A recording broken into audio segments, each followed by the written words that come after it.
amazing to be in this show because I'll tell you how amazing it is. I was on the phone to my mum today and I told her that I was coming here tonight and she said, "What's the show?" And I ended up saying 500 years of British art, which is quite a good thing to be involved in, isn't it? You can die happy.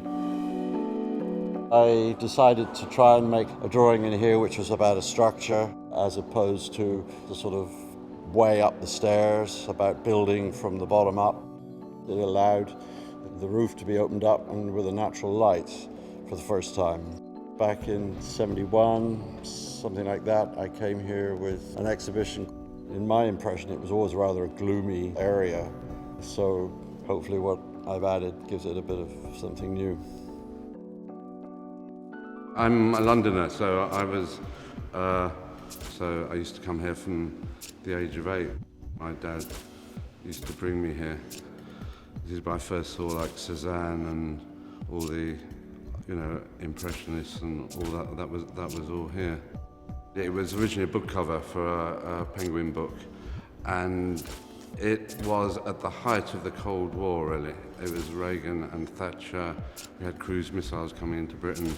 So I wanted to make an image that was very strong, very sort of iconic, that put across the sort of madness of what was going on.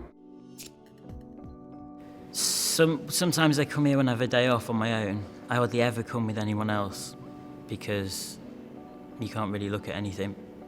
But most of the times that I've been here, there's been a reason to come, like to look at something specific I'm interested in for a new work that I'm developing. You see some apertures cut with a high-pressure water jet in sheets of plexiglass, and the spaces show where documents would be. The documents are from my archive of research that relate to invisibility and transparency and latency and belief and trust.